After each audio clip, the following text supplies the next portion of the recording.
Olá, tudo bem com você? Eu sou Ana Rício e adoro fazer pão de fermentação natural. Se você tá aqui, é porque você também gosta, não é?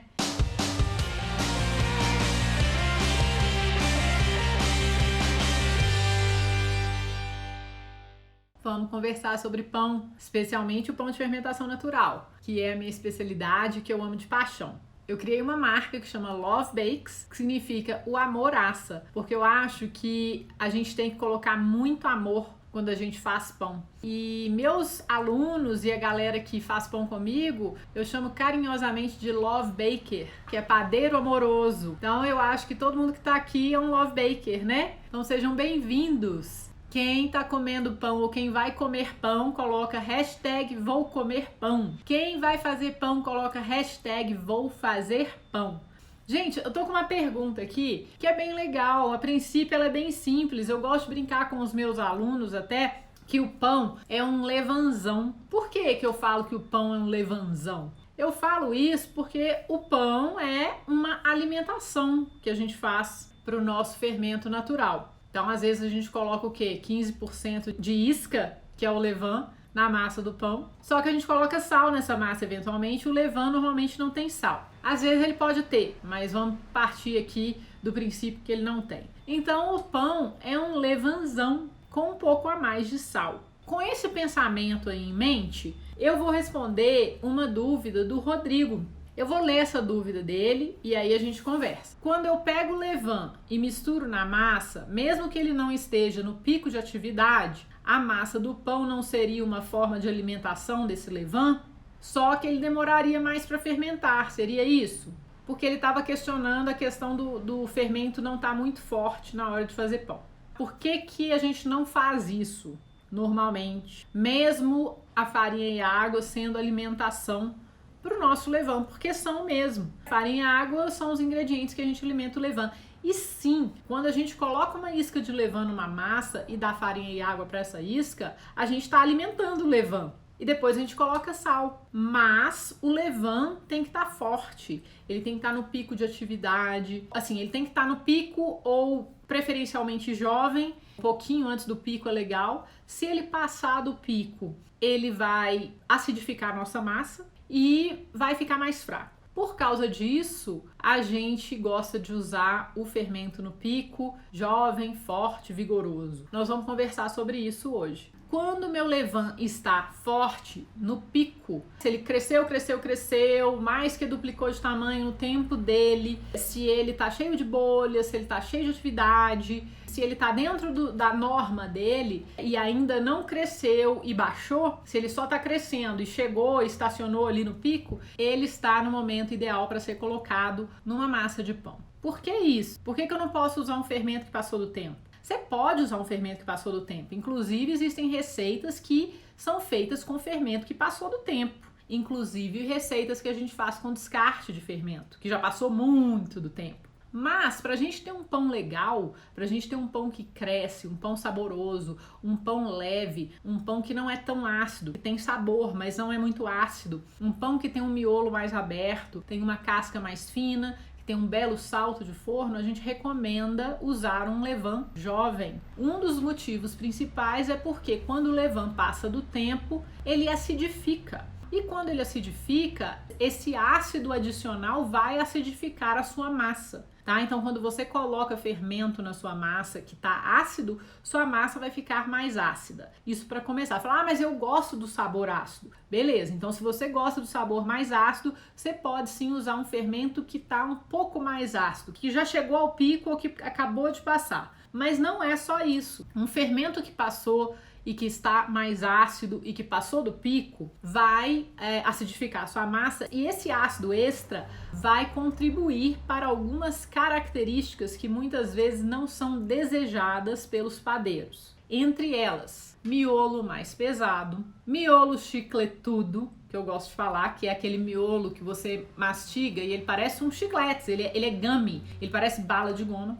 Um pão que não tem um salto de forno muito grande, um pão que tem uma casca mais dura, Um pão que você tem um pouco mais de dificuldade de modelar, porque o ácido vai, vamos dizer, fortalecer a sua rede de glúten, ele vai meio que endurecer a sua massa um pouco, entendeu? Então você vai ter um pouco mais de dificuldade de modelar e manter a forma dessa massa, porque o ácido vai fazer a sua massa ficar um pouco mais elástica e não vai ficar muito extensível. Tá? Isso são características sutis que influenciam no produto final. Isso não é só. O que acontece quando o meu fermento passa do tempo? Ele vai acidificar. E o que acontece? A galera vai começar a morrer, porque a galera que mora no fermento vai começar a ficar com fome. Então eles vão diminuir a atividade enzimática. E aí as leveduras selvagens e as bactérias ácido-láticas vão começar a morrer, vão começar a ficar mais fracas e a população vai diminuir de tamanho.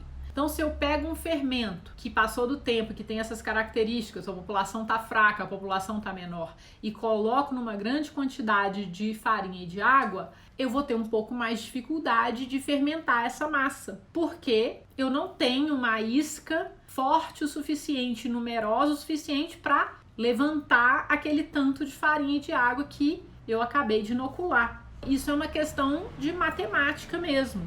Se eu coloco uma galera que está com fome, mas é bem numerosa e forte numa farinha e numa água, a tendência é que ela fermente essa massa muito mais rapidamente e com muito mais qualidade do que uma galera preguiçosa, que tem pequena quantidade e que ainda está em ambiente mais ácido. Fez sentido para vocês? Se eu uso na massa de pão o suco de uma fruta mais ácida, vai ter os mesmos efeitos de um pão feito com levain passado? Você usando uma fruta mais ácida, você vai acidificar a sua massa. Você pode trazer algumas dessas características para sua massa, mas aí vai depender muito da farinha que você está usando, do tipo de fermento que você está usando, da quantidade de fermento. Tá? Então você tem que fazer esse teste e ver como que a sua fermentação vai acontecer e como que o seu pão vai ficar no final. Mas eu não acho, dependendo da fruta, tipo laranja, assim, eu não acho que vai afetar tanto assim não, tá? Maracujá e tal. Mas eu não sei o limão em si, o limão vai acidificar. E eu, quando eu faço pão que tem sabor de limão, eu gosto de usar raspa de limão, tá? Eu não uso o suco da fruta. Então eu consigo adquirir um sabor legal sem essa interferência grande aí na fermentação. Como fazer então para ter um pão mais ácido sem prejudicar o desenvolvimento do pão? Olha, você pode usar farinhas diferentes que vão trazer mais sabor para o seu pão. Você pode usar um levain também que seja feito com essas farinhas. Por exemplo, um levain feito com a farinha de centeio é mais ácido que um levain feito com uma farinha branca, justamente pelo tipo de bactéria que o centeio vai encorajar, diferentemente da farinha branca. E se você colocar um pouco mais de centeio no seu pão, que eu amo, você também vai encorajar maior acidez na sua massa. E é isso que eu ia falar também. O que acontece? Pães que são feitos com restos de fermento ou com fermento passado incluem os pães de centeio. Eu sou apaixonada com pães de centeio e muitas receitas de pão de centeio são feitas com levain que passou do tempo.